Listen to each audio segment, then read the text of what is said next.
So this year for Black History Month, well, just for Black History, I wanted to do something design related, do a new series. In the past, I did a Black History Month logo, and then I highlighted certain people, certain historical figures.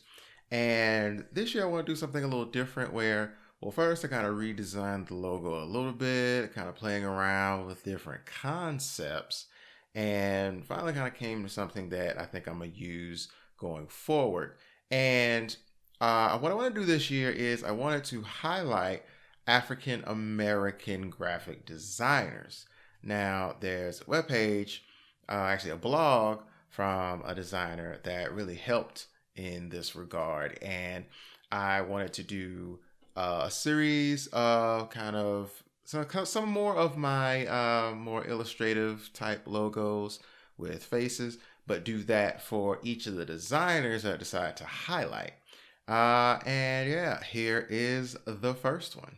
On the Laughton Creatves website, a Toronto-based agency, they have a post for actually a couple of posts dedicated to African American graphic designers that we all should know.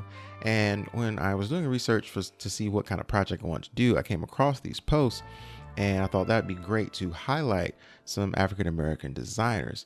And the first one I'm going to highlight is Charles Dawson. Now, Charles Dawson was an influential Chicago designer and artist through the 1920s and 30s.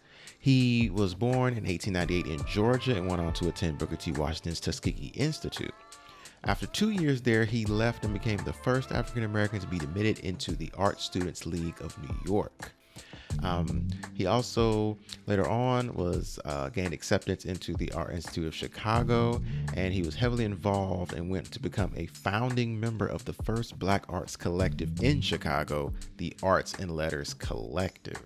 After graduation, he went on to serve in the segregated forces of World War I, where he faced combat in France. Upon his return in 1922, he began freelancing, producing work for other Black entrepreneurs.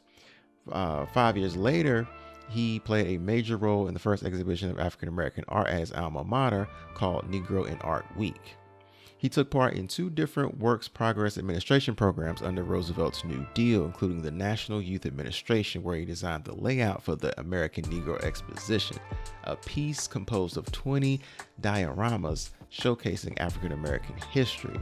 He eventually returned to Tuskegee, where he became a curator for the Institute's museum and passed away at the ripe old age of 93 in Pennsylvania.